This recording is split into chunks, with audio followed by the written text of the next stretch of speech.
Alright everyone, it's the day after, which means it's time to weigh in again on the Syria problem that we're facing, and more of my response to that. But first we got to get to Russia's response.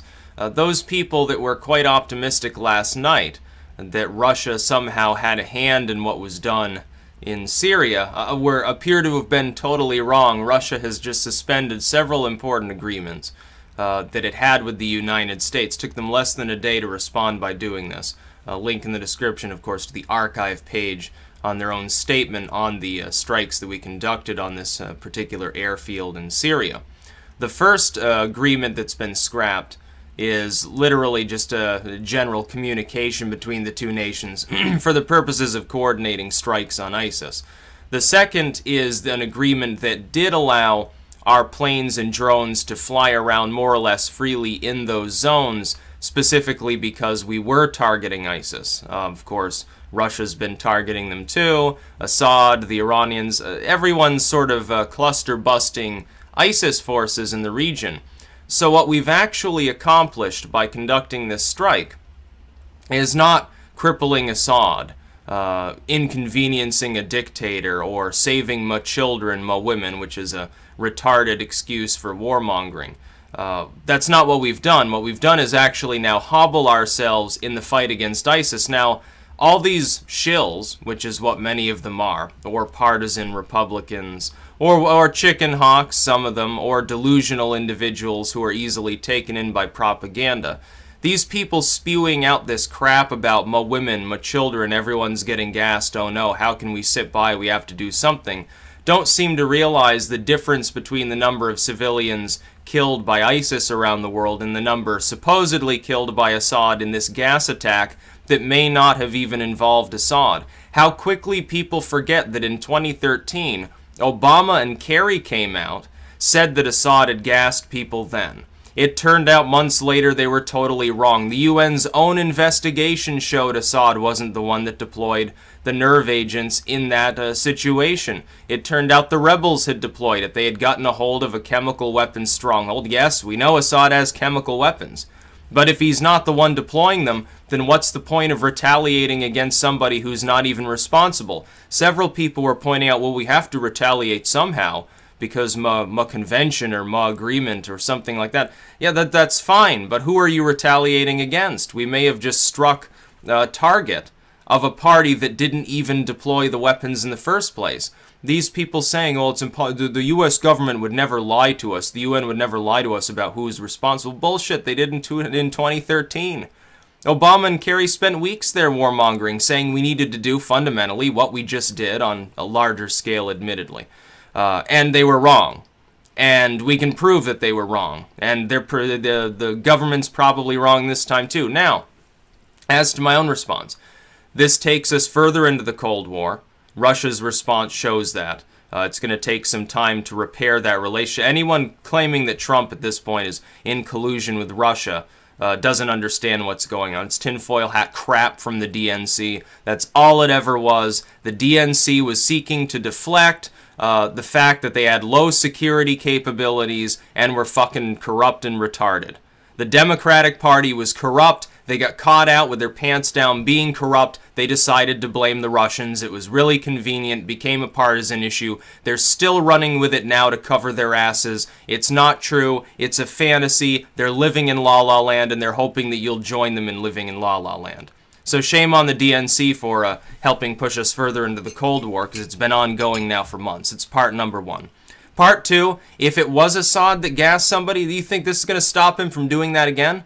No, now what's happened is that the Russians are no longer going to cooperate with us, which means the next time around we might not be able to respond. He could gas 10,000 people. If he really is that butcherous and one-dimensional, then he can now do what he wants, because Iran and Russia will both be firing on us if we try to get involved, so we can't accomplish anything further. Third, it's going to allow ISIS to proliferate, because now we can't really strike them in that area. You think ISIS doesn't know this? They're going to look at this Russian statement. They're going to say, oh, so the U.S. is no longer going to be coordinating with the Russians. Their response will be more sloppy.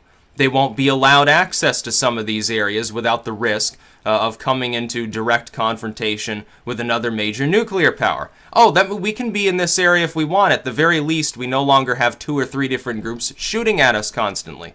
Wonderful, let's set up a base camp here. That's what's going to happen as a result of this. Now, further, does this mean I'm off the Trump train? No. This does not perturb me enough to say, oh, well, Trump's failed president. I'm simply saying he's now at hazard of losing a lot of his core support. At the very least, he's kind of pissed many of his fans off. It's number one. Number two, it's actually going to give ammo to the Freedom Caucus sort of folks, because they want Congress to declare war before this kind of thing is conducted. It was even, I think it was Salon earlier posted about this topic, said, oh, well, it's actually unlawful for the president to do that. Now, the hypocrisy is startling, because Obama did this all the time, and they never said a peep about it. So it's not going to cause him to get impeached because he violates a law that Obama violated for 8 years, because who's going to have the balls to really bring up the issue? It's just not going to happen. But this is not a good situation to be in. We don't need to be perturbing Bashar al-Assad when we could be focusing on ISIS. We need to be mopping up that threat. All of these different examples of regime change, or strikes, or U.S. involvement in Libya, Syria, Iraq, wherever it happens to be, have caused ISIS to spread because it exists and it takes advantage of power vacuums. The Russians being involved in Syria are probably all that's propping up Assad's regime. Like it or not, Assad, butcherous and authoritarian as he may be, is better than the alternative, and because there's no way to force him out and replace it with some secular democracy or something like that, because that will never happen, it is preferable to simply leave him in place. And by the way, there wouldn't be the barrel bombs and the gas attacks and all this if we hadn't been arming and funding the FSA under Obama. Now, Trump has pulled back on that. I'm happy about that. That's a de-escalation. That's more than tolerable. It's a good idea. But when we then get directly involved, some people are saying, oh, it was because he was meeting with the Chinese president and he wanted to send a message to him, oh yes, the U.S. is capable of striking in an area where Russia's present because we don't have any fear. Okay, you've made a political point. It cost almost $100 million to do. You just severely damaged relations with the Russians in the process, whose cooperation and help is greatly needed in fighting ISIS in the first place. If your goal is to eliminate ISIS, and not simply wag your dick around to make a political statement, so that for the next few years people take us more seriously on the world military stage. If your goal is truly to denigrate groups of Islamic extremists in the region, you've just sort of throttled your own efforts. That's the problem. Now, do I think that Trump himself designed this strategy, or do I think that he just got the reports and somebody hoodwinked him into believing there was a 100% chance it was Assad who did this and he needed to respond somehow or else he'd lose more support? No, I don't think he himself designed the plan. It was probably Tillerson or Mattis or somebody like that, but it's still not a good idea. I don't have to say, oh, Trump's a failed president, oh, I hate Trump now, lol, lol, I'm a shill for Hill now, or something like that. But clearly this was not the greatest strategy to employ, and it's not even 4D chess.